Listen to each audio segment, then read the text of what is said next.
Argentine superstar Lionel মেসিকে যখন Neymar সম্পর্কে জিজ্ঞেস করা হয়, তিনি বলেন, কোনো সন্দেহ ছাড়াই নেইমার জুনিয়র বিশ্বসেরা এবং আমি তাকে মন থেকে খুব পছন্দ করি।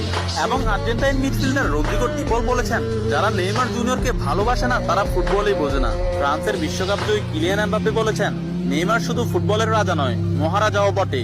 আর্জেন্টাইন গোলকিপার এমিলিয়ানো মার্টিনেজ বলেছেন, আমি নেইমার জুনিয়রের অনেক বড় ভক্ত। আর্জেন্টাইন বিশ্বকাপ জয়ী তারকা ডিয়েগো ম্যারাডোনা বলেছেন, আগামী 10 বছরে 10 জন মেসি আসবে, কিন্তু আগামী 10,000 বছরেও একজন নেইমার আসবে না। হল্যান্ড ও বার্সেলোনা স্ট্রাইকার রবার্ট লেভানডস্কি বলেছেন, নেইমারের মতো ফুটবলার জন্ম নিতে হলে আপনাকে 100 বছর অপেক্ষা করতে হবে। তাছাড়া ইংল্যান্ডের প্রিন্স ডেভিড বেকহাম বলেছেন, আজ পর্যন্ত এমন কোন ফুটবলার আমি দেখিনি যার ভেতর নেইমারের মতো ফুটবল আইকিউ আছে, এবং ফুটবলের ক্ষেত্রে কেউই নেইমারের লেভেলের নয়, সে দুর্দান্ত। এবং আর্জেন্টাইন বিশ্বকাপ জয়ী তারকা অ্যানহেল ডি মারিয়া বলেছেন, নেইমারের সাথে যে কোনো প্লেয়ারের তুলনা করা অপরাধ। ফ্রান্সের বিশ্বকাপ জয়ী তারকা কারিম বেনজেমা